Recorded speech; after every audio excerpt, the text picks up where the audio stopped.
Muy buenas noches, El Salvador. Qué placer enorme nuevamente volvernos a reencontrar como todas las noches para disfrutar 8.com, Canal 30, Tele 1. Esta noche en segundos estaremos conversando con otro salvadoreño más, varados por el mundo, con nacionales que quieren retornar al territorio salvadoreño. Hay resoluciones de la Sala de lo Constitucional de la Asamblea Legislativa, pero el Ejecutivo no quiere acatar. Hay una ley donde se inicia el proceso de formación de ley emitida esta misma semana, indicándole al Ejecutivo cómo será el traslado, el retorno de los salvadoreños, algo que el presidente ya adelantó que la va a vetar y algo que los diputados ya adelantaron que van a también a superar el veto. Adicionalmente estaremos conversando, por supuesto, en estudio con dos diputadas del partido FMLN, la doctora Elizabeth Gómez y la licenciada Karina Sosa, ambas diputadas del partido FMLN al interior de la Asamblea Legislativa. Hablaremos de todo, absolutamente todo lo que usted desea conocer. Gracias a Mr. Donut, le presentamos el resumen de la entrevista del día de ayer, donde abordamos diferentes temas, tópicos y actores de relevancia nacional. A continuación, se lo presento.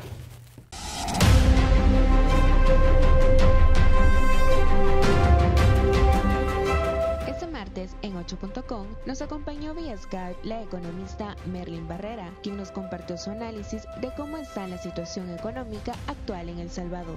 La situación es bastante complicada. Las exportaciones han bajado sustancialmente, se han reducido. Las remesas, yo hace algunos días visualizaba la posibilidad de que se redujeran en la mitad y parece que no me había equivocado, porque lo que sucede es que basta ver un poco cómo funciona, digamos, todo este fenómeno de las remesas y las limitaciones que también están teniendo los compatriotas en Estados Unidos para darnos cuenta de que efectivamente también están teniendo complicaciones en sus trabajos. El nivel de actividad económica, la Cámara de Comercio estaba dando una encuesta que habla ya de 60,000 empleos formales que se han perdido entre los diferentes sectores de la actividad económica que ellos pues lograron a través de su encuesta. Y obviamente también el fisco, el Estado, ya ha manifestado reducciones de cerca del, creo que del 14% en la recaudación fiscal, que obviamente pues también se va a incrementar en estos últimos meses, porque ciertamente hay una situación complicada a nivel de toda la actividad económica y pues realmente también a nivel de los empleos. La microeconomía de todos los hogares está difícil, vemos muchas banderas a nivel de las diferentes comunidades pidiendo alimentos, y esto pues no hace más que revelar nuevamente el rostro de la pobreza que se manifiesta. Ya el BID hablaba de que esta pandemia para El Salvador puede llevar al incremento de 10 puntos porcentuales, que significa más de 600,000 personas que entran nuevamente en esta situación de pobreza. Y obviamente pues el panorama es bastante desalentador. También nos dio su postura respecto a la renuncia presentada por la UCA a la comisión especial. Sí, yo creo que las declaraciones que muy claramente pronunció la UCA, digamos, fueron realmente la evidencia de lo que muchos salvadoreños, y quizás más ahí los profesionales que estamos más pendientes de este tipo de situaciones, percibimos, en cuanto a que no existe una rendición de cuentas respecto a cómo se han gastado los recursos. El presidente muchas veces dice que ya no tiene los recursos, que no se le ha aprobado ni un centavo y que lo que han gastado lo han hecho de reorientaciones, pero hasta el día de hoy no ha presentado un solo informe, ni su ministro de Hacienda, ni su ministro de Salud, ni mucho menos Presidencia de la República, definiendo realmente cómo es que se han obtenido los diferentes ingresos, qué tipo de transferencias tuvo que hacer al interior del presupuesto y obviamente cómo se han gastado los recursos. Por último, habló sobre la imagen que está teniendo El Salvador en la comunidad internacional.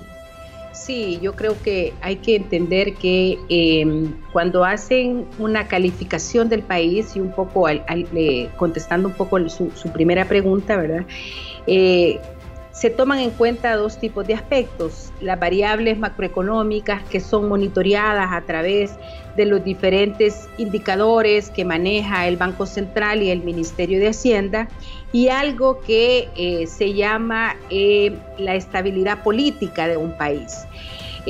Parece broma, pero este elemento, digamos, que es un poco intangible porque no se mide bajo un número concreto, como qué porcentaje tenemos de déficit fiscal o qué porcentaje es la deuda del PIB en relación al PIB, sino que es algo un poco más intangible, pero que las calificadoras de riesgo lo logran percibir y lo logran sistematizar en algunos modelos que obviamente arrojan las diferentes calificaciones.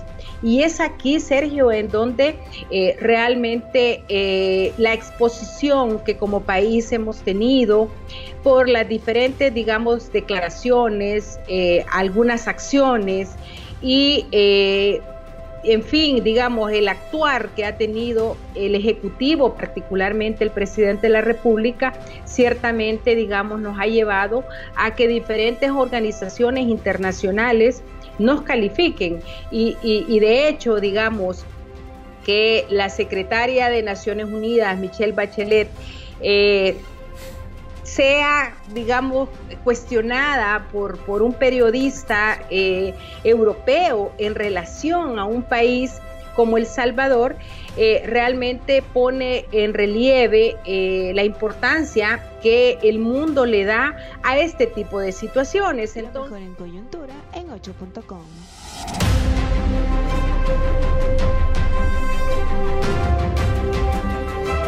Y bueno, señores, arrancamos dándole la bienvenida a nuestras invitadas de esta mañana.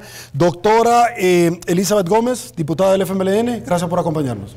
Muchas gracias, muy buenas noches, un saludo al pueblo salvadoreño, gracias por la invitación. Gracias a usted, con gusto también le doy la bienvenida a la diputada Karina Sosa del FMLN. Karina, bienvenida, gracias por acompañarnos. Muchas gracias, Sergio, un saludo a toda la audiencia que está pendiente de este programa.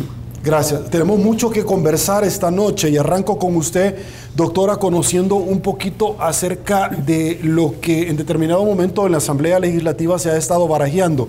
Ya no va más el decreto de emergencia, sin embargo, el presidente de la República articuló su propio decreto, la sala admite suspensión del acto reclamado, la admisión, pero el día de ayer volvió nuevamente a emitir otro decreto de emergencia. ¿Su opinión?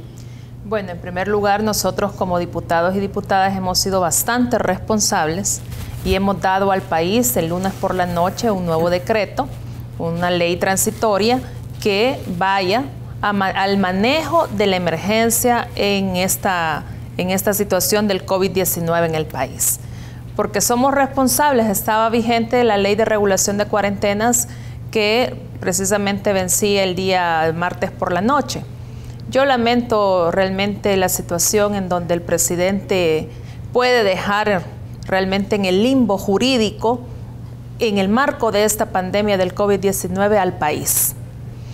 El sábado lo que hizo sus ministros, sus voceros, fueron realmente una intromisión de la usurpación del órgano legislativo. En primer lugar, el artículo que ellos evocaron fue donde dice claramente que es el presidente de la República, pero yo realmente el sábado ni siquiera la figura del presidente estaba. Lo que estaba era un secretario jurídico dando a conocer ese decreto, un decreto legislativo 593, donde un órgano ejecutivo prorrogaba este decreto. Eso realmente es intromisión y usurpación de nuestras funciones como Asamblea Legislativa, de las cuales mandata desde la Constitución misma. Y insisto, hemos sido responsables, hemos dado un nuevo decreto muy integral que atiende la parte sanitaria porque creemos en la defensa de la vida y de la salud de nuestra población.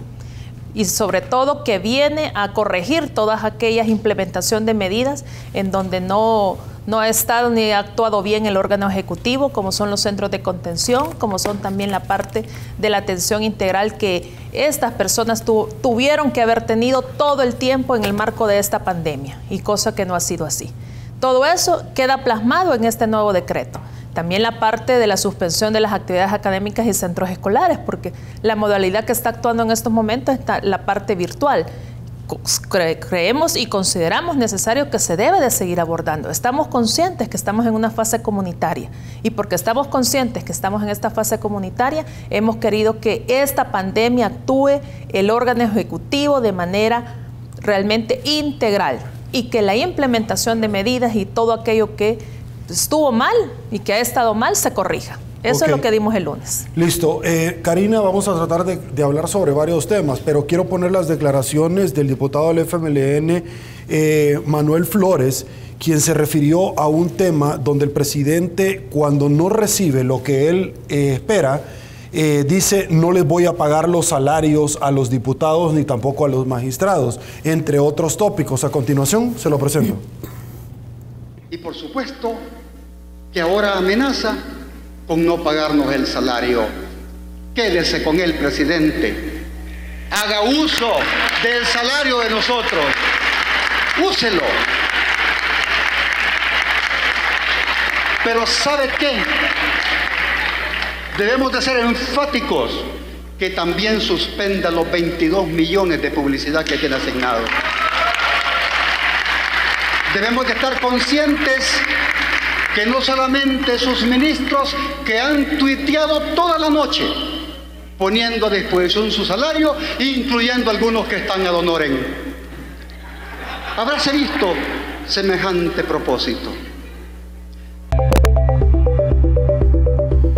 Listo, estas fueron las declaraciones. Karina, por favor, su opinión, porque habla acerca de personas que están ad honorem, que van a renunciar a su salario, pero esta mañana el secretario jurídico, póngamelo por favor, de la presidencia, ha dejado más dudas que respuestas en base a este tema, porque dice: no, el cargo de secretario jurídico es ad honorem, es que yo tengo otra plaza. Y aquí lo tenemos precisamente donde este rotativo lo pone, porque ese cargo es ad honorem, no recibe salario, asegura que tiene otra plaza para la cual no está específico, pero esto no ha sido aprobado en el presupuesto general de la Nación. Es decir, ¿de qué estamos hablando? Y las especulaciones a la orden del día hay en las redes de sobresueldo. Karina. Sí, bueno, son de las cosas que no sabemos y están pasando realmente. Pero antes de opinar sobre esto, no quiero dejar pasar la pregunta sin decir qué mal se vio, presidente. Qué mal se vio. Discúlpeme, pero su comportamiento no estaba a la altura de un mandatario de país. Y eso da mucha pena. Bueno, a mí me da pena ajena. Y realmente en ese contexto tan descompuesto que él tenía, empezó a tirar a diestra y siniestra, a repartir, y efectivamente cayó en ese punto. Y aprovecho, Sergio, y a quienes nos ven, pues decirles también que nosotros venimos de donde asustan. Nosotros no tenemos ningún problema en que pueda poner a disposición el salario nuestro. El suyo quisiera ver que pusiera a disposición, presidente. Todas las prerrogativas que tiene como presidente, un empresario presidente. Usted debería de poner muchas cosas a disposición del país. El diputado Manuel Flores hablaba del tema de los recursos destinados para la publicidad. Todos hemos visto que en el marco de la emergencia no ha dejado de salir la publicidad del gobierno. ¿Cuánto cuesta, Sergio, unos minutos de un spot en televisión? Y pasan cada 3 minutos en la hora pico, que ustedes le llaman, que es de 7 a 9, cuando están la mayoría de hogares conectados a la televisión. Es carísimo. Y eso no ha dejado de pagarse. Ahí está saliendo constantemente. Y es algo que nuestro compañero citaba y que es importante que también revise el presidente los fondos que tiene destinados para el área de la publicidad, que desde el principio nosotros planteamos una inconformidad con ese uso excesivo de recursos de usted que me ve en publicidad, ese uso excesivo de del pago de impuestos suyo en publicidad. Debería estar en este momento de la emergencia distribuido, canalizado de otra forma. Y ahora vemos pues esa noticia que comentábamos con la colega Elizabeth de esa confesión, mejor dicho, que hace el secretario jurídico, diciendo que no es la plaza de asesor, sino que es la plaza, otra plaza que tiene por ahí. Entonces uno se pone a pensar, ¿será que todos los ministros tienen otra placita? ¿Será que por eso fácilmente dicen dejo mi salario porque debajo de agua me van a pasar otro y no tengo ningún problema? Mire, debemos de ser transparentes y eso es lo que menos tiene el presidente y es lo que no quiere hacer con el país. Y el punto o la piedrita que tiene en el zapato no se llama FMLN, se llama sus mismas conductas, transparencia. Él es una persona que le cuesta, que no quiere que le cuenten las costillas, entonces él tiene un problema propio que se lo quiere repartir a medio mundo. Primero, que va improvisando, no tiene un plan. Segundo, que no es transparente. Y eso es algo que debemos de dejarlo en claro a la población. O sea, su problema no somos nosotros, su problema es él mismo. Y bueno, y esto de la falta de plan,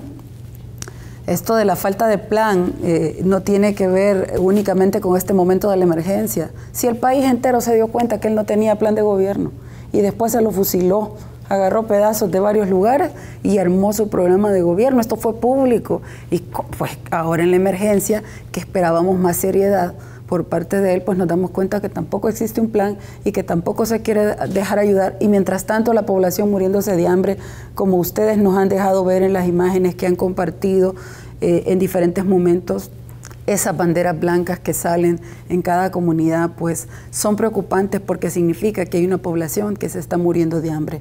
Que la entrega de paquetes se está dando, sí, pero habrá que ver a quiénes y cómo se está haciendo, por una parte. Y por otra, voy a ser muy franca y aquí no me van a dejar mentir. ¿Cuánto duran las 2 libras de frijoles? ¿Cuánto duran las 2 libras de arroz, de azúcar? Depende del número de familia que tenga, si le puede durar. Y es algo que les va a servir, sí les va a servir, pero debemos de pensar y planificar en el tiempo más prolongado, porque esto es una situación que está muy complicada, que debemos de atenderla con responsabilidad.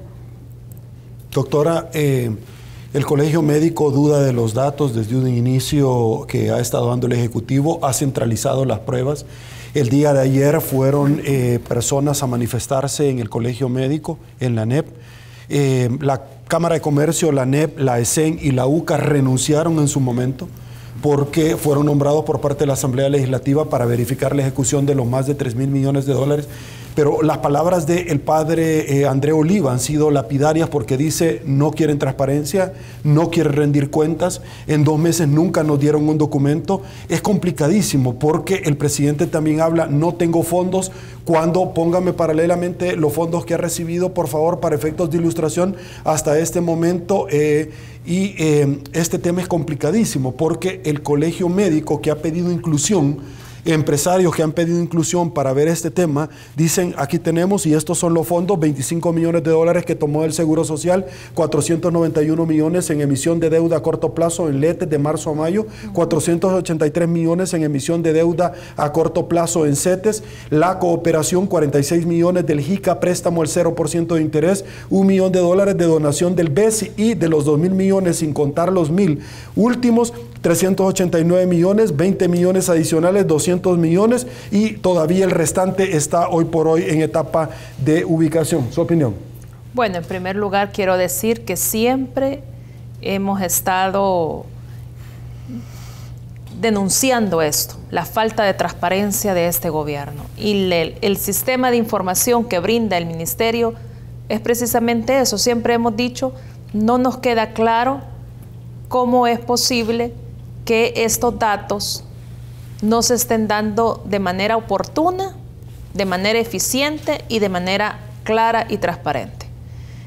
Han dicho especialistas, infectólogos, epidemiólogos del país, con este tipo de datos es bien difícil aún decir cuánto más va a durar la pandemia del COVID-19 en el país, porque se tiene una incertidumbre y una sensación de que esos datos no son del todo claros ni transparentes.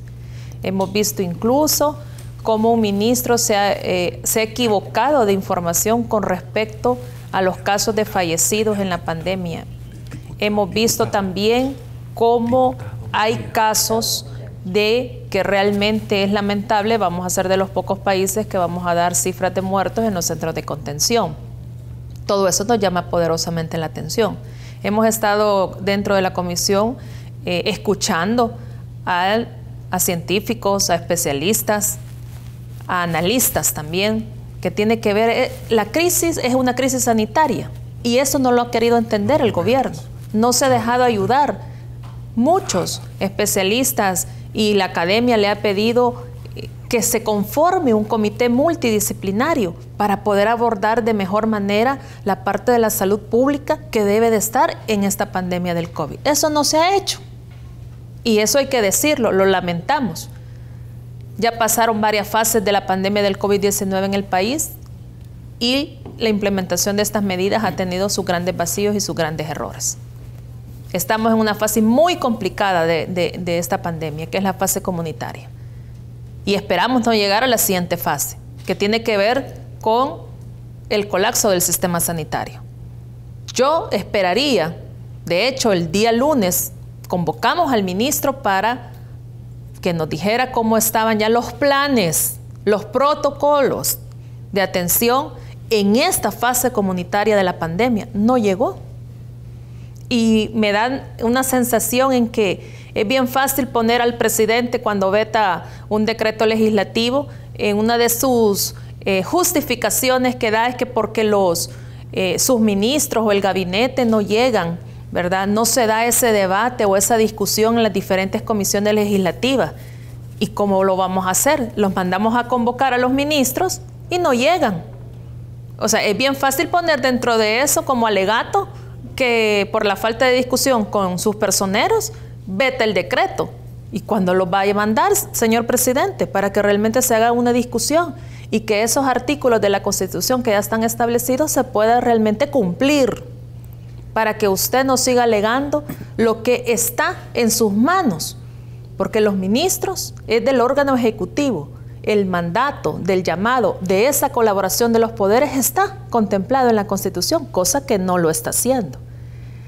Yo quisiera solidarizarme con el gremio médico y sobre todo con el colegio médico por las acciones del día martes que se dieron por la mañana en las instalaciones de dicho ente colegiado como es el colegio médico.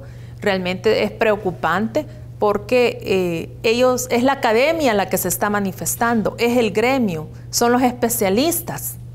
Aquí no es ningún tinte político. Ellos han dicho en base a los análisis, a la medicina basada en evidencias, sus aportes, sus opiniones, sus valoraciones. Eso es lo que hemos escuchado.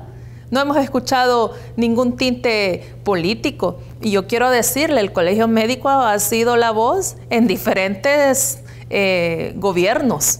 No es la primera vez que está dando o señalando sus valoraciones o sus opiniones, sino que lo hemos visto como debe de ser. Especialistas, médicos, la rama científica y la academia, donde se aborda realmente las cosas serias con responsabilidad, pero sobre todo con evidencias científicas.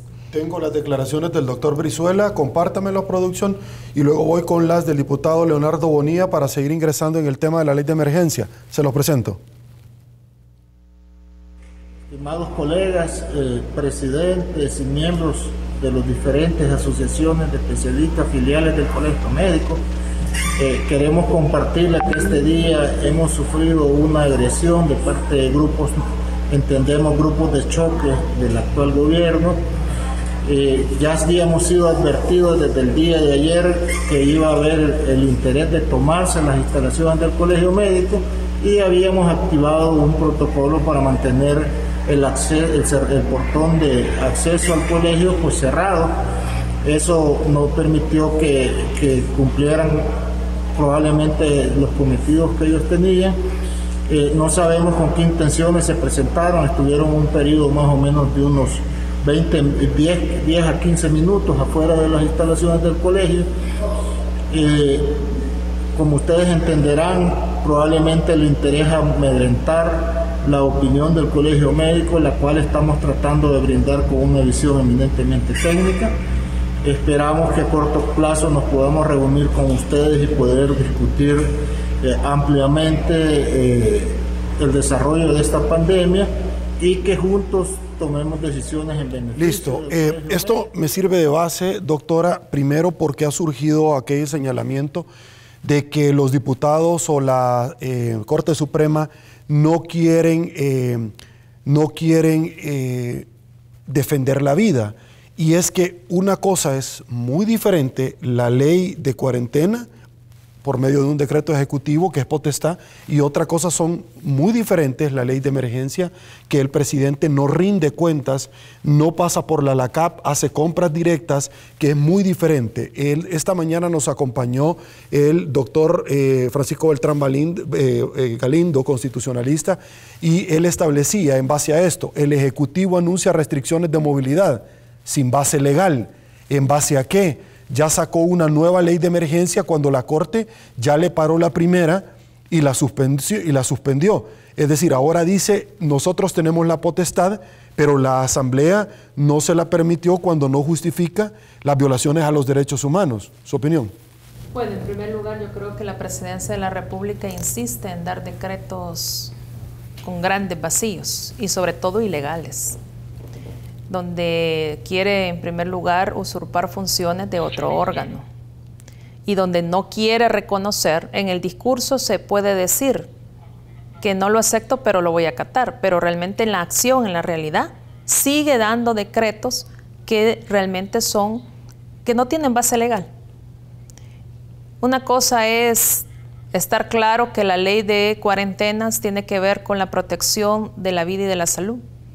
Y realmente el decreto de emergencia, de estado de emergencia, lo que le da al órgano ejecutivo es poder distribuir a su antojo partidas presupuestarias de un lugar a otro. Por eso es que insistimos en que la ley que se dio a conocer y aprobada por la Asamblea Legislativa el día lunes tiene en primer lugar la base legal necesaria, la base de la defensa de la vida y de la salud. Y también, mira, hay que ver, aquí no podemos estar en una crisis sanitaria que se nos puede venir a complicar con una crisis alimentaria. Ya lo estamos viendo. Diferentes colonias de diferentes departamentos con sus banderas blancas. Entonces vamos a estar ante, si no se ha podido el órgano ejecutivo realmente tener un buen papel y un buen trabajo en una crisis sanitaria, yo realmente no quisiera ver cómo va a manejar, cómo va a abordar y cómo va a dar respuesta a una crisis sanitaria con una crisis alimentaria y todavía aún peor, con una crisis económica. Eso se nos van a juntar tres diferentes crisis. Por supuesto, una no depende de la otra, la parte económica. Sabemos que ya es algo también de un panorama mundial que estamos viviendo a través del COVID-19 en todo el mundo, pero algo que él tiene potestad es defender y salvar vidas en esta crisis sanitaria. Y en la crisis alimentaria también tiene que ver. Por eso yo quisiera que el gobierno, con esta repartición que está haciendo de las canastas básicas, que realmente le llegue a la población, a toda la población, porque todos y todas vamos a pagar de nuestros impuestos ese dinero que tiene más de 3,000 a su disposición, presidente. Si no lo estuviera haciendo. ¿De dónde entonces está sacando todo ese dinero si usted dice que no tiene cero dinero? No hay que mentir, no hay que engañar, no hay que manipular. Yo sé que es un mejor arte, la improvisación, la manipulación y el engaño, pero realmente también es una realidad que nuestro pueblo se está muriendo de hambre. ¿Qué? Ya llevamos más de 60 días y espero que esa distribución de las canastas usted no lo haga con tintes políticos, sino que realmente por la defensa de los derechos. Diputada Sosa, muchas veces se ha acudido al Instituto de Acceso a la Información Pública a solicitar en qué están invirtiendo los fondos el Organismo de Inteligencia de Estado, quién pagó el viaje de Osiris Luna. No quieren dar detalles y esto los traigo a colación porque no está funcionando la transparencia ahorita en cuarentena, no quieren dar los portales de transparencia e información. ¿Y por qué lo traigo a colación? Porque un noticiero esta mañana, luego de conocer las declaraciones del secretario jurídico, lo abordan. Y esto fue lo que dijo con relación a la plaza adicional que tiene. Se lo presento. Yo lo ostento ad honorem, así es. ¿Y por qué le paga el Estado entonces? Con una plaza aparte, así es. ¿Podríamos conocer cuál es esa plaza? No, pero la pueden averiguar y la pueden solicitar dentro a información de acceso a la información. Mejor conocerlo de su viva voz. Sí, por eso lo pueden pedir a través de acceso a la información. Okay, gracias, secretario. O sea, le están exigiendo información al empleado público y él dice, no, ustedes pueden solicitar. No, pero respóndame ahorita. No, solicítela, la segunda plaza que tiene. Y es que la mayoría de funcionarios que han puesto a disposición la plaza están ad honorem. Y aquí se los vamos a ir presentando precisamente en ese correlativo, donde todos están ad honorem, pero todos están poniendo ahí. ¿Y esto cómo se come, diputada? Bueno, es realmente lo que hablaba al principio. No es por la emergencia la falta de transparencia. Se ha agudizado en el momento de la emergencia, pero realmente usted citaba ejemplos de lo que ha sido la falta de transparencia de este gobierno, del presidente Bukele, desde que empezó su administración. Bueno, él quitó espacios que estaban destinados justamente a transparentar el quehacer del Estado. Y esto es porque nos estaba demostrando que no tiene ningún compromiso con la transparencia y no quiere dejar ningún rastro de cómo él va a administrar en su mandato. Esto fue desde el principio. Y ahora pues con esto de la emergencia, lo que usted muy bien ha citado, que no se le facilita a una entidad responsable de velar justamente por la transparencia, no se le facilita el acceso a la información de cada cartera de Estado y sus ministros ahora exhiben justamente la manipulación que se pueda estar dando de los recursos del Estado. En el caso de los salarios de ellos, es algo que sale a la luz pública en esta oportunidad, pero no sabemos, quién sabe cuántas cosas más se están manejando y manipulando al antojo, y por eso es que al presidente le preocupa y le urge, y hizo el berrinche que hizo por la ley de emergencia. No fue por su salud, que no lo confundan, no fue por su vida. Es que él necesita el decreto de emergencia para tener a disposición recursos del Estado pasando por la ley de la LACAP. Ese es el punto. Porque si no está en emergencia, él tiene que hacer el proceso por la ley de la LACAP. Y entonces queda un registro de a dónde se van a ir esos fondos. Pero además tiene que transparentar quiénes van a hacer uso de venderle al Estado a través de las licitaciones que tienen que presentar y todo lo que ya sabemos que significa la ley de la LACAP. Entonces, al no haber un decreto de emergencia, él tiene que hacer todo el proceso de acuerdo a lo establecido en esa ley. Y eso es lo que le preocupa, porque en realidad hasta ahora tiene legislación suficiente que le da la base para resguardar su vida y su salud. En primer lugar, la sombría más grande que él tiene se llama Constitución. En segundo, Código de Salud. Y así hay más legislaciones, la Ley de Derechos y Deberes de los Pacientes, la Ley del Sistema Integral de Salud, la Ley de Emergencia. Hay más legislación que le permite al presidente garantizar su salud y su vida. No es un decreto de emergencia. Y Sergio, usted menciona un dato sobre los préstamos que sobre el dinero que hemos autorizado, de los 2.000 millones, de los 1.000, pero por favor, no deje de mencionarle a la gente que hay un presupuesto de más de 6.000 millones que él ha tenido a disposición, de los cuales cuando inició la emergencia quizás él había hecho uso de esos fondos en un 5, 7, 10%, digamos, del total. Pero son fondos que también él ha tenido a disposición. Dice que la Asamblea no le ha dado ni un 5 partido por la mitad. Mire que no somos banco, presidente. Nosotros somos el primer órgano de Estado que tenemos un rol específico de acuerdo a la Constitución. Y nuestro rol es autorizar, aprobar. El que se tiene que rebuscar es usted. Y yo como diputada no puedo ir a hacer el trabajo del ministro de Hacienda, que es el que tiene que entrar, como decimos los salvadoreños, en la rebusca de ese dinero para que pueda llegar y pueda ejecutarse en los rubros que se hayan destinado para ello. Entonces, cada cosa en su lugar. Pero escuchando hablar al presidente en esta última cadena, me acordé de mi abuela. En río revuelto, ganancia de pescadores. Y es lo que él está haciendo. Revuelve el río, le empieza a repartir culpas a diestra y siniestra para que miren a todos menos a mí. No, presidente, con nosotros no. A nosotros no nos va a distraer. Estamos bien parados y sabemos el papel que tenemos que hacer. Y lo vamos a seguir haciendo, así sea que nos haga las amenazas que quiera hacernos. Empezó con lo del 9F, dándole un atentado a la institucionalidad del país. Empezó con el 9F, de ahí ha seguido atacando a las instituciones, a la Corte, a la Asamblea. Después que nos mandó el COVID, que teníamos COVID en la Asamblea, que había que suspender la sesión plenaria. ¿Y por qué fue, Sergio? ¿Y por qué fue, amigas y amigos que nos ven? Porque estábamos a punto de superar vetos. Vetos que lo que buscaban era garantizarles sus derechos, justamente a los que le llama héroes y hace los spots para darles un espacio y sensibilizar a la gente. Para ellos estábamos superando un veto justamente esa noche cuando él nos mandó el COVID. Suspendan la sesión porque ahí hay fuertes sospechas de que puede haber COVID. Íbamos a superar el veto de los varados también.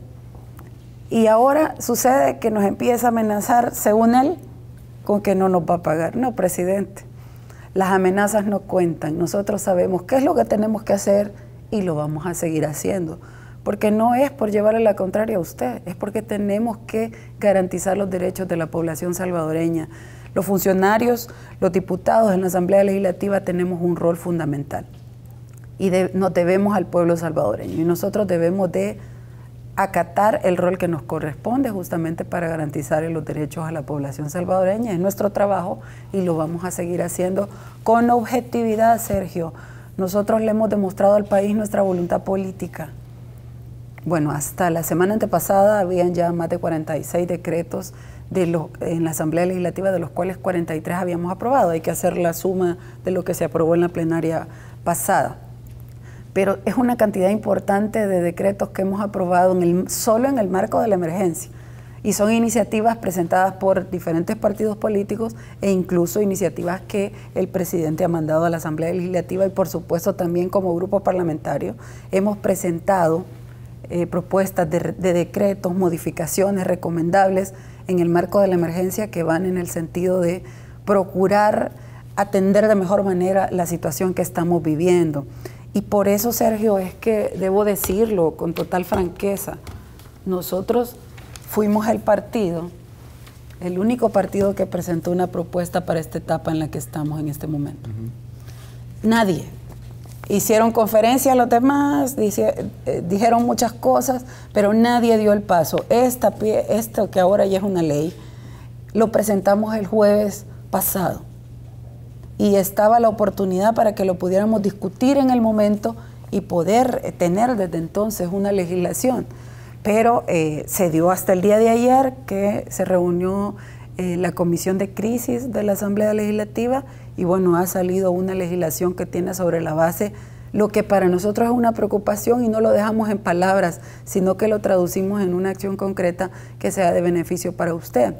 Y ahora está esa legislación que, por cierto, él de manera sumamente irresponsable dijo que iba a vetar cuando ni siquiera nosotros sabíamos cómo iba a terminar de quedar, porque no habíamos empezado el debate, no habíamos empezado a discutir la ley y él dijo, la veto.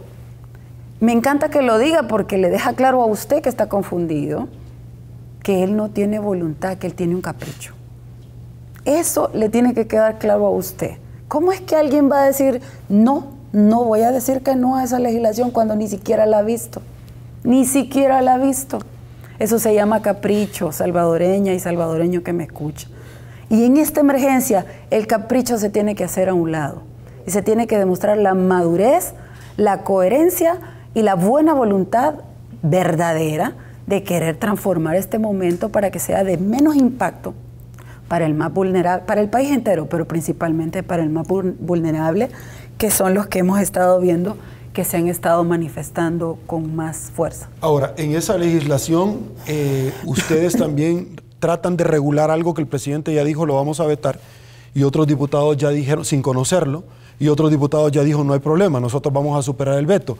Esa legislación, además que tiene diferentes componentes, según entiendo, si me equivoco me corrige, elementos de salud, elementos económicos de la reactivación paulatinamente, pero también de traer a los salvadoreños varados que se encuentran más de 4.700. Usted lo acaba de mencionar, yo le quiero dar la bienvenida a un salvadoreño varado fuera de nuestro país, en California, Estamos hablando de nuestro compatriota Samuel Serna. Samuel, vía Skype. Muy buenas noches, Samuel. Me encuentro con las dos diputadas del partido FMLN, Elizabeth Gómez, Karina Sosa. Estamos conversando sobre la iniciativa presentada para traerlos nuevamente a casa. El único país alrededor del mundo, CNN en español lo ha dicho, que se niega a traer de regreso a sus conciudadanos. Bienvenido, gracias por acompañarnos. Buenas noches, Sergio. Buenas noches, diputadas. Muchas gracias por el espacio en representación de todos los más de 4.000 varados salvadoreños que estamos en el extranjero. Samuel, quiero conocer tu posición, porque esta es una iniciativa que aprobaron precisamente donde está el tema económico, el tema de salud, pero traerlos nuevamente a casa. El día de ayer, el alcalde de Santa Tecla, Roberto Dauizón, que va a estar mañana en la mañana con nosotros, tuvo que venir, le agradeció al gobierno, pero de Guatemala, por toda su ayuda, como otros salvadoreños, como Manuel Carranza también lo hizo, y no a este gobierno. ¿Cuál es tu opinión? Porque ustedes quieren reunificarse con su familia. Sí, definitivamente, Sergio. Estamos muy preocupados. Hablo en voz de todos los salvadoreños en el extranjero. Hay muchos casos de extrema vulnerabilidad. Tenemos un sentimiento de abandono. Por un lado, hemos visto que se ha tratado de politizar nuestra situación y por lo mismo queremos alejarnos de esa área. Creo que todo lo que se pueda hacer desde las diferentes instancias en el país que lleve a la solución de nuestra situación es de ayuda. Creo que yo ya abrí una pequeña puerta, bueno, 2 puertas.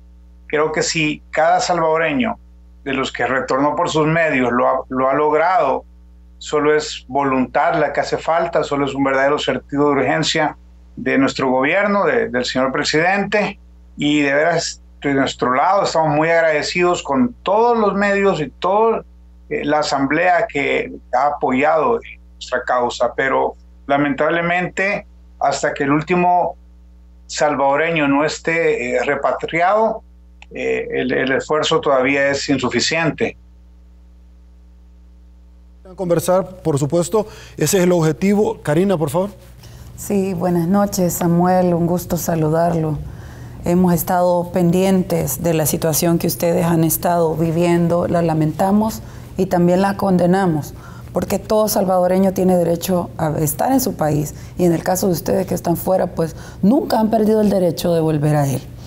Y desde que supimos de su situación, como grupo parlamentario presentamos varias iniciativas justamente para que se diera el debate en la Asamblea y pudiésemos sacar un instrumento que le diera sustento a las acciones del Ejecutivo o que provocara su buena voluntad para que ustedes pudieran estar de regreso en nuestro país.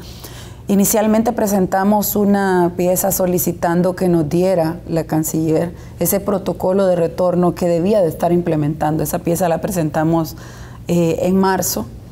Ya en abril presentamos una propuesta de modificación a la ley de emergencia de ese momento para que se incorporara un artículo en el cual se garantizaran sus derechos. Y por supuesto, el derecho principal que tienen ustedes en este momento es de regresar a su país. Se discutió, se sacó una propuesta, luego la canciller nos invitó a una reunión, se expresó incómoda, por cierto, por haber aprobado esa iniciativa sin tomarla en cuenta, pero nosotros hicimos esfuerzos y ella no pudo llegar a la reunión. Bueno, nos reunimos. En esa reunión, valga la redundancia que tuvimos en Cancillería, ella manifestaba que estaban trabajando un protocolo. Y esto fue la primera semana, ¿verdad, Elizabeth? En pleno miércoles santo, la primera semana de abril, estuvimos conociendo que estaban trabajando el protocolo. Y ella fue muy clara y nos dijo, en este momento no hay condiciones para que vuelvan. Y nosotros le insistimos que era importante, que era necesario y que era urgente que generaran esas condiciones para que ustedes regresaran al país, porque hemos conocido de lo que han escrito en redes, de lo que han sacado los medios, pero también a nosotros nos han escrito y nos han pedido ayuda, porque la situación se ha vuelto cada día más compleja y muchos han tenido que estar de posada o en lugares públicos esperando cuándo poder volver, y eso es algo muy delicado. Pero ahora en este decreto que se ha aprobado, que ya es una ley, pues viene contemplado justamente en el artículo 12 un apartado que tiene que ver con ustedes. Y aquí estamos dándole 5 días para que presenten ese plan de repatriación que tanto ustedes están exigiendo y que nosotros lo hemos pedido desde marzo, que nos dieran ese protocolo, ese plan que se iba a implementar. Entonces ya lo hemos dejado en la ley y estamos dando 5 días para que sea efectivo, porque se ha hablado de un plan supuestamente de retorno que consiste en ejecutarlo en 14 semanas, pero para la mitad de las personas que están en esta situación. Pero de la otra mitad ni siquiera se menciona. Y es interesante la planificación que dejan de 14 semanas. Cuando usted dice, ¿por qué el gobierno está dando 14 semanas? Está hablando de más de 3 meses. ¿Nos quiere tener en emergencia, en cuarentena, 3 meses? Porque se supone que si ya esto se va a rehabilitar, ¿por qué hacer un plan para 14 semanas? Y solo para los que están en condición vulnerable. Entonces, son de las cosas que nos preocupan, que decidimos establecerlo en la legislación para que sea más garante y que se pueda dar efectivamente, que ustedes puedan estar aquí lo más pronto posible. Quiero decir algo más brevemente, y es que he conocido no solo el caso que ustedes han hecho público del alcalde, he conocido de más casos que se han venido por su propia cuenta porque no les han dado respuesta. ¿Y qué ha pasado? La autoridad de migración los ha exhibido en su página como queriendo decir que no se quejen porque ya están aquí. Y ellos se han mostrado tan solidarios, como muy bien lo decía Samuel, que se han planteado que van a seguir defendiéndose hasta que venga el último. Así que la autoridad no tiene por qué intimidarlos, exhibiéndolos de que ya están en un lugar determinado, porque su responsabilidad debió haber sido traerlos aquí. Caso de eso fue el caballero que nosotros presentamos acá, Manuel Carranza, que le sucedió eso. Ahora, voy contigo nuevamente y quiero preguntarte a ti. Pero hay otra también, Luciana. Perdóneme. Hay otra también. No, hay varias. Que la han tenido. Luciana también se vino y también la han exhibido de esa forma. Y prefirió hacerlo por tierra para que no lo fueran a llevar a un lugar donde están los deportados. Precisamente sobre eso, ya voy con usted, Elizabeth. Quiero preguntarte a ti, ¿cuál es en el chat de Varados, cuál es el sentir cuando ves autoridades, primero que en Nicaragua la cónsul que quería ayudarle fue destituida? Número 1. Número 2, la canciller básicamente la han ubicado 2 veces. CNN la ha desmentido. La primera es cuando venía aparentemente un vuelo de Varados y eran deportados de México y fue presentado por el gobierno así. Y la segunda es la semana antepasada cuando recibe un vuelo procedente de Panamá diciendo que eran esfuerzo de ellos, pagado un vuelo humanitario por el gobierno de Argentina para venir a traer argentinos. Eran 23 salvadoreños y ellos lo presentaron como 100 salvadoreños. CNN en español los desmintió. ¿Cuál es tu opinión con relación a esto? Mira, nuestro sentimiento es de decepción. Nuestro sentimiento es de que estamos abandonados, que no le importamos a las autoridades. ¿Qué recursos hay? Porque hay vuelos humanitarios que salen de Estados Unidos a recoger personas a El Salvador para traerlos de regreso. Perfectamente pudiera haber un canal por este medio. También pudiera haber un canal negociando con que Guatemala recibiera a los salvadoreños que llegaran a su frontera, que van de paso para El Salvador. También hemos nosotros propuesto pagar por nuestros propios medios charters y se nos ha negado. Creo que hemos estado también en conversaciones con diferentes aerolíneas y nos dicen, es que el problema es que no nos permiten aterrizar. Si se tuviera el permiso de migración, el permiso del aeropuerto y de Cancillería, están a disposición los vuelos para que ustedes se organicen. El día de ayer tuvimos nosotros una primera reunión de Varados por Zoom, ¿sí? Y planteábamos inclusive la necesidad de que haya una comunicación de las autoridades hacia nosotros, porque el acompañamiento de los consulados ha sido más que todo moral, entendemos que los consulados dependen de otras autoridades y con los recursos que tienen, muchos de ellos han hecho hasta más de lo que se podía, pero ha sido innecesario. Entonces, para mí, un mensaje importante para el gobierno, para la población, es pedirles que por un momento cierren sus ojos y piensen qué pasaría si uno de esos varados fuera la persona que más ama en la vida y estuviera en situación de alto riesgo. ¿Qué urgencia le pondrían? ¿Cuánto tiempo más lo retrasarían? O sea, Samuel, debo de entender que lo que tú le estás diciendo al presidente es que vuelva a cerrar los ojos para que él piense en qué pasaría si tuviera un familiar varado en el exterior. Es decir, trayendo a colación lo que él le dijo a la población. ¿Eso es lo que le dirías tú a las autoridades? Lo que le diría es a cada salvadoreño que se ponga en el lugar de nosotros, que se pongan con la mano en el corazón, creyendo en el Dios que nos ha traído a este mundo, cómo actuarían en ese lugar. Lamentablemente hay una verdadera falta de sensibilidad hacia esta situación.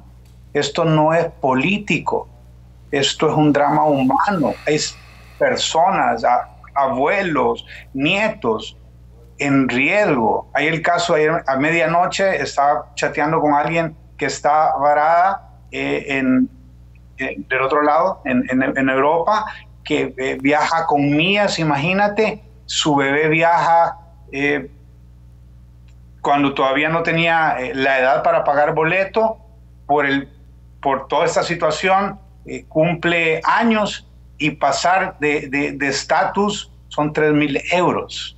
Imagínate, esa madre con ese bebé, y ese es un caso, tenemos casos de personas que literalmente están enfermas de cosas comunes, enfermedades crónicas que no están nada relacionadas con el virus, necesitan acceder a una consulta médica segura, a un sistema de salud, a medicamentos, y no tienen los recursos. Y contrario a lo que la mayoría de personas creen, en Estados Unidos, no en todos los estados, no en todas las ciudades hay acceso gratuito para los turistas. Entonces, ¿qué estamos esperando? Estamos esperando que un varado pierda la vida, estamos esperando que haya una tragedia humana, estamos esperando que en el proceso de cada quien regresar por su propia cuenta pase algo, como ha sucedido con los que suben, pase algo con los que están comenzando a bajar por la desesperación de estar lejos de su familia. No es posible, no hay excusas, se necesita urgencia.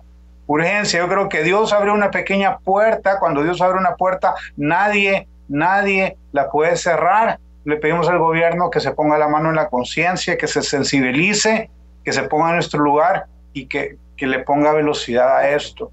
Listo. Tengo a la diputada Elizabeth Gómez. Por favor, diputada.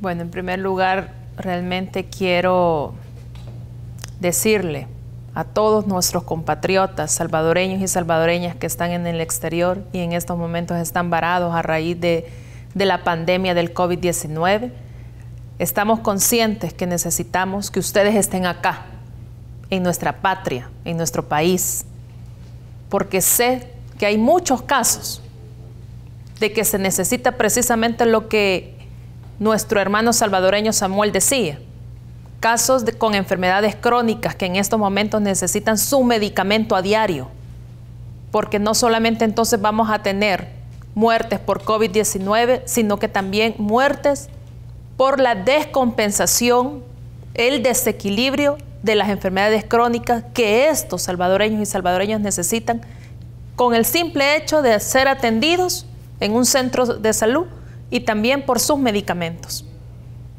Es realmente, como él dice, un drama humano. Y eso es lo que hay que pedirle al presidente, que él cierre sus ojos y se ponga en lugar de estos compatriotas, de estas madres, de estos hijos, de estos nietos, de todas estas personas que están ahorita con una gran incertidumbre, que quieren regresar a su país, pero sobre todo que quieren estar en el encuentro nuevamente con sus familias. Así como dice esa publicidad que todos los días nos sacan para que cuando pase esta pandemia no nos falte uno, pues entonces necesitamos que ese uno que hace falta, que está fuera del país, regrese y se reunifique con su familia. Eso es lo que necesitamos. Listo. Samuel, muchísimas gracias por tu tiempo. Vamos a seguir en contacto, vamos a seguir como lo hacemos todas las mañanas, todas las noches, conversando hasta que ustedes regresen a casa y que nos pueden acompañar ustedes, los varados, nuestros hermanos salvadoreños, en esta misma tribuna de entrevista. Yo me comprometo a hacer un programa para ustedes. Gracias. Excelente, muchas gracias. Gracias, diputadas. Le agradezco. Diputada Sosa, voy con usted. Hay varios comentarios. Uno de ellos es, me dice Sergio, pone las declaraciones del señor Castro, el secretario jurídico, ya los puse. Sergio, con razón, los jurídicos de presidencia no quieren venir a hablar con vos a la entrevista. Bueno, yo les he hecho la invitación, si no quieren venir, ellos se ponen en tela de juicio. Lo otro es, Karina, yo quiero presentarle esto. Yo pensé que había visto todo en la vida, pero como que uno todos los días se levanta esperando a ver qué va a pasar. Sí, es que no puedo concebir, y le comento, aguánteme un ratito, quiero hacer quizás una situación, y si me equivoco me corrige. El presidente, cuando aparece en esta conferencia, dice, esta facultad mía y la Asamblea está violando el régimen de emergencia. Esa facultad de la Asamblea, ya lo dijo la Corte, ¿cierto? Cuando la Asamblea no se pueda reunir, pero esto es por invasión, por guerra, pero saca a colación un tema que yo lo he identificado y me he ido al legislador al motivo, a la exposición de motivos del constituyente, de la Constitución. Y es que en el 2009 el presidente Funes ocupó el estado de emergencia en la tormenta Ida, pero esto me llama poderosamente la atención porque estas palabras las que dijo, y los amigos televidentes me escriben, y es que la Asamblea en efecto no podía reunirse. Se lo dijo al presidente, estaba cayendo un aguacero tremendo, deslizamientos de tierra, puentes colapsados, y él declaró y hay que decirlo porque yo he criticado grandemente al señor Funes, sin limitar derechos fundamentales en la Constitución, número uno. Número dos, lo que me llama la atención es que el presidente de la Asamblea, que ahora está cerca del señor presidente, el señor Guillermo Gallegos, altamente cuestionado, era el presidente de la Asamblea. Póngame por favor las declaraciones que él sale y dice. Ahora él dice, Flores saca a Funes, si él fue parte de Arena cuando privatizó, dolarizó ante las telecomunicaciones. Los bancos son expresidentes que se enriquecieron a través de los fondos del Tesoro Público del país, permitiendo extrema pobreza, desempleo, desigualdad y otra grave crisis que tuvo que hacer o heredar el gobierno del presidente Bukele. O sea, yo pensé que lo había visto todo, diputada Sosa, pero de verdad que me quedo con la boca abierta cuando él tiene enriquecimiento ilícito, penalmente todavía no se le ha enjuiciado, contrató a familiares, la esposa tenía ONG, le dio dinero cuando él era el presidente de la Asamblea, y el presidente actual omite que él era el presidente en el 2009 de la Asamblea. ¡Wow! ¿Su opinión? Sí, es lo que yo le digo, en río revuelto ganancia de pescadores, justamente. Tanto que ha citado, bueno, no solo lo ha citado, sino que hasta el hermano del presidente a través de otra cuenta me ha estado etiquetando a mí en mi Twitter el video del presidente Funes y el link donde puedo encontrar el decreto de emergencia. Me da risa a mí realmente, pues, porque usted ha citado algo que probablemente a la población se le haya olvidado, y es que fue para un espacio determinado, San Vicente, que fue el deslave catastrófico que vivió, y aquí está la doctora que no nos deja mentir, ella es del departamento de San Vicente, vivieron esa situación tan complicada en el marco de la Y en el 2009 previamente la Asamblea no había conocido, sí. Aquí sí ya conoció, sí, se lo dio 2 veces, y la tercera se lo negó porque no, o sea, ¿y por qué?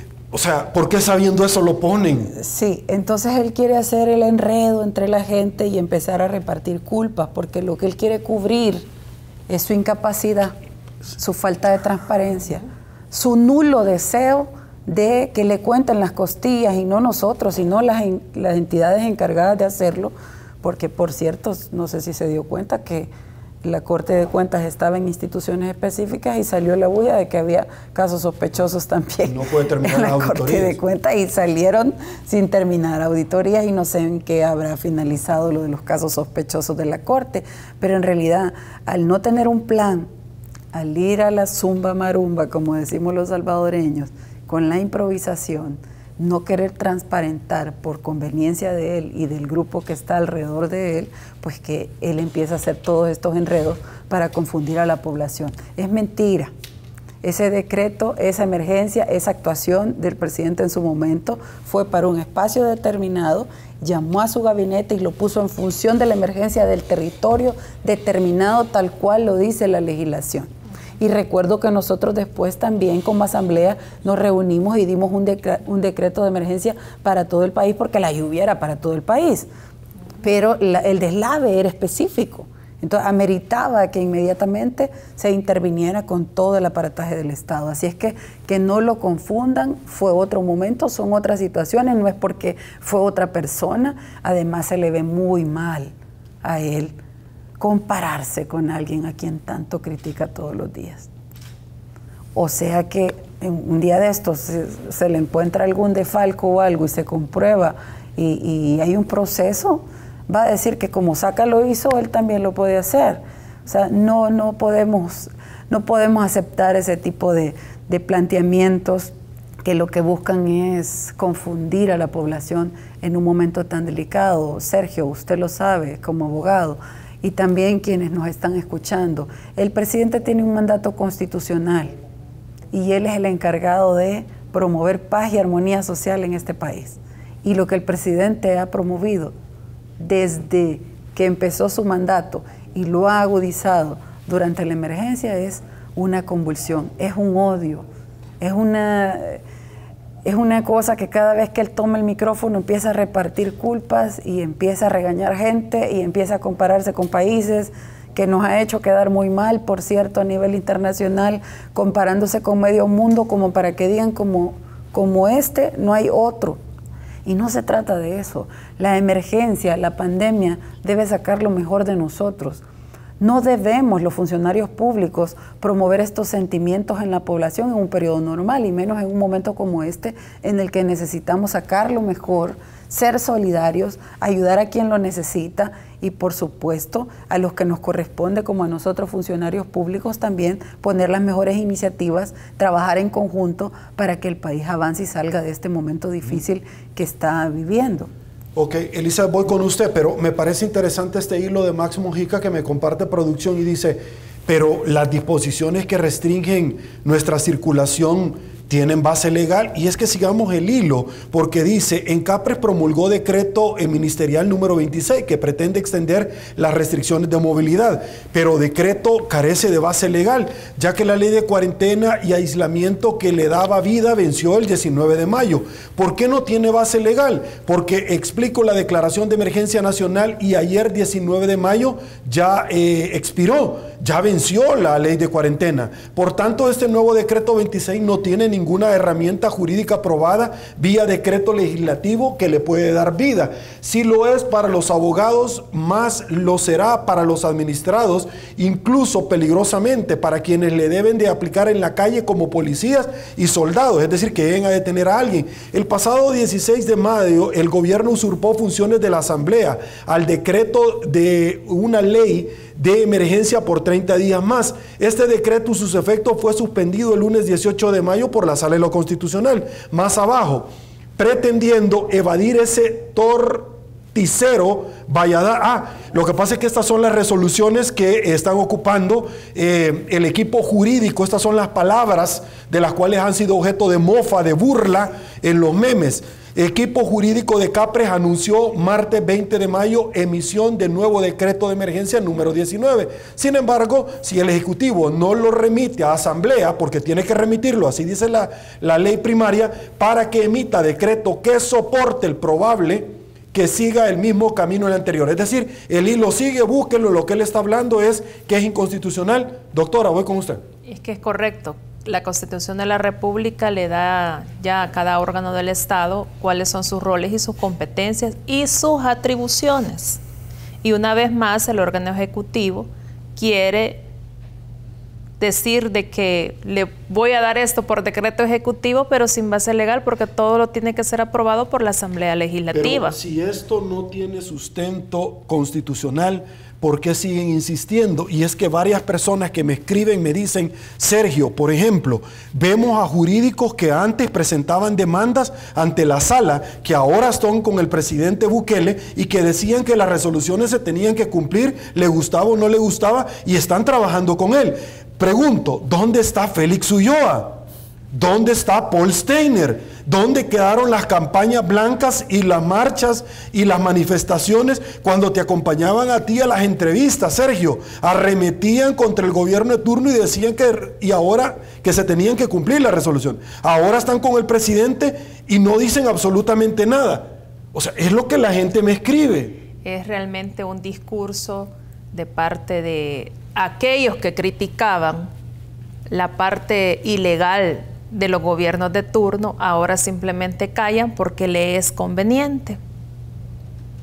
Insisto, aquí debe de prevalecer también, que quizás es lo que más carece el gobierno, la parte ética y el profesionalismo, la parte de transparencia. Y eso realmente, la ética, el profesionalismo, basarse realmente en ese asidero legal que ya la Constitución brinda.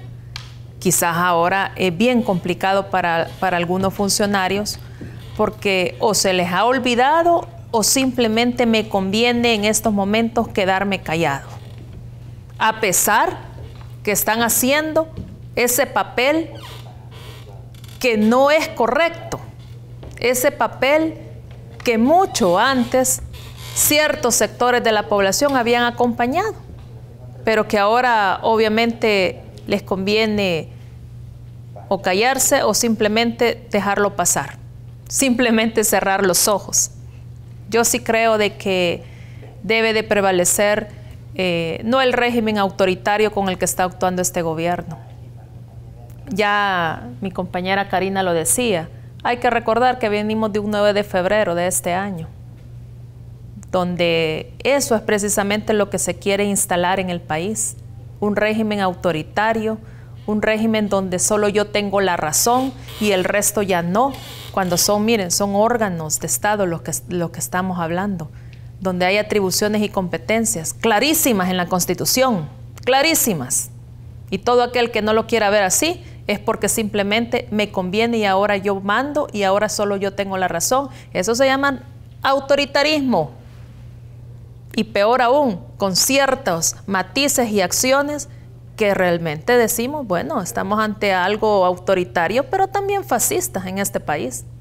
Porque todo el mundo, aquel que no tiene el por qué decir las cosas en el sentido de que yo ahora no estoy de acuerdo con lo que está sucediendo, te tacho. O peor aún, manda equipos de choque a las instalaciones. Bueno, en el discurso de él lo ha dicho. Yo recuerdo antes de la pandemia del COVID, después del 9 de febrero, hasta dijo de que era bien aquí hasta quemar a los políticos. Y ahora, después de esto, en medio de una pandemia, se rompe todas las escenas de cuarentena, cuando es el que dice de que aquí los políticos somos los que queremos hacer que la gente salga. Yo le quiero recordar, el 1 de mayo, por ahí anduvieron ciertos sindicatos en las calles, rompieron cuarentenas, pero no vi ni a un agente de la policía o de la Fuerza Armada diciéndoles, señores, ustedes están rompiendo la cuarentena, por favor váyanse a sus casas. Dejaron pasar todas esas cosas. Vimos el rompimiento de cuarentena con la distribución de estas canastas, que más se ve que es con tintes políticos, que es muy lamentable. Entonces, todas estas cosas están sucediendo. Cuando me conviene me cierro los ojos, y cuando no me conviene, entonces mando hasta equipos de choque. Eso no puede ser. Voy como tiro al plato rápidamente porque me están preguntando. Doctora, ¿cómo es posible que el presidente criticó al Frente, criticó a Arena, habló de Arena 2.0 y él esta semana se sentó con todos los empresarios de la oligarquía de las cuales él ha criticado tanto? Interesante la pregunta, me parece a mí.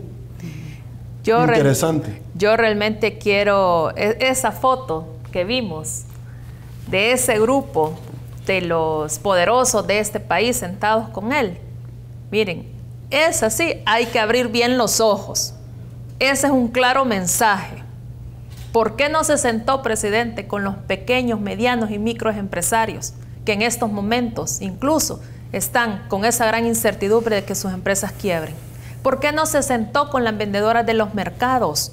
¿Por qué no se sentó con todos esos trabajadores de cuenta propia, que son más del 80%, sino que se sentó con ese grupo selecto de oligarcas de este país? ¿Por qué? Porque obviamente usted es parte de los mismos de siempre. Usted es un gobierno de derecha que gobierna para la derecha de este país. Y ahora, al parecer, está clarito, está claro que gobierna para los poderosos de este país únicamente. Doctora, ¿están arrepentidos de haberlo expulsado del FMLN? Mire, yo creo de que este tipo de personas en el FMLN realmente no deberían de estar. Nunca tuvieron que haber estado. Ok, Karina, voy con usted a tiro al plato. Declaraciones del doctor Fabio Castillo, destacado jurista. Primero, yo no me hago cargo de este error, refiriéndose al apoyo que en algún momento le pudo haber dado al señor Bukele. Y segundo, diciendo, luego después de los acuerdos de paz, nunca antes El Salvador había retrocedido en términos de democracia en este país. ¿Opinión? Definitivamente, y es porque tenemos a una persona conduciendo este país que quiere concentrar el poder y que está usando una pandemia para hacerlo. Él dio exabruptos y todo lo que vimos que hizo antes en el 9 de febrero y ahora aprovecha la pandemia para querer concentrar el poder, y eso es algo lamentable. Yo he escuchado de gente que lo acompañó, que votó por él, que me lo dijo a mí, que también yo era candidata en ese momento, pero me lo han dicho ahora confesiones que lo apoyaron y que se arrepienten, porque lo que él vendió como su plataforma, justamente como la doctora dice, que no era de los mismos de siempre, y poco a poco se ha ido develando, tal y como se le cayó la mascarilla el día que estaba dando la conferencia. Así se le ha caído la mascarilla delante de mucha población, que realmente ahora ven en él algo peor de lo que pudo haber señalado él de otros gobiernos de turno, y eso es algo preocupante. Mire, la OMS ha hecho un llamado para que los gobiernos no utilicen la pandemia con fines políticos. Por cierto, lamentamos rotundamente el comportamiento del delegado de la OPS en nuestro país, que se prestó para darle un golpe a la institucionalidad, a la democracia y al Estado de Derecho, al acompañar esa conferencia de prensa, que por cierto también ayer Naciones Unidas saca una nota en donde dice que el sistema de Naciones Unidas, representado por sus diferentes delegaciones, no puede prestarse, dice Naciones Unidas, a que se den este tipo de atropellos en los países, sino por el contrario, están para contribuir, para que se busque controlar y, primero Dios, erradicar esta pandemia en todos los países. Así es que aprovecho para hacer ese llamado. Nosotros vamos a presentar una nota en esta semana ante Naciones Unidas porque nos sentimos muy molestos por el actuar del delegado de la OPS en nuestro país. Y quiero decirle nuevamente a la población, no se dejen confundir. Él está queriendo hacer un muñequeo de la situación que estamos viviendo. No se dejen confundir. Él quiere concentrar el poder y eso no se lo vamos a permitir, presidente. Por más amenazas que nos haga, no le vamos a permitir la concentración de poder, porque usted se sometió a reglas del juego democráticas y las aceptó. Jamás nunca dijo que iba a cambiar la Constitución y se ha sentado en esa silla a querer cambiar la Constitución con su capricho, con su irresponsabilidad y con su improvisación. Y eso no lo vamos a permitir. Vamos a estar sentados en ese curul mientras dure nuestro mandato, garantizando porque se dé en este país el respeto a la institucionalidad, al Estado de Derecho, a los derechos humanos. Y no nos asuste, presidente, no pretenda asustarnos con todas sus advertencias que lanza. Seguiremos en ese curul, dando la batalla por el país, por lo que tanto le ha costado a la población salvadoreña, y no vamos a permitir retrocesos. Amiga y amigo que me escucha, esto no es un capricho. Esto no es para afectarlo a usted, al contrario. Poco a poco se han ido dando cuenta de quién es el que está gobernando este país. poco a poco se han ido dando cuenta cuando han sentido en su hogar lo que significa la improvisación del presidente y la irresponsabilidad. Hasta su casa llega, aunque usted haya votado por él. Y aunque no haya votado por nosotros, nosotros estamos defendiendo sus derechos en ese curul que estamos en la Asamblea Legislativa y lo estamos haciendo de manera seria, responsable, como siempre lo hemos hecho. Y quiero manifestar, Sergio, que nuestro partido se ha caracterizado, justamente por facilitar, cuando estuvo en el gobierno, espacios de diálogo, de consenso, que este presidente cortó y mandó por cualquier lado. Nosotros nos hemos caracterizado porque hemos buscado el diálogo, la concertación y vamos a seguir en esa vía. Por el país vamos a seguir buscando consensos que busquen justamente atender de mejor manera las diferentes situaciones de la población salvadoreña. Ok, antes de terminar, nosotros llevamos una cuenta regresiva porque como medio hacemos la parte que nos corresponde.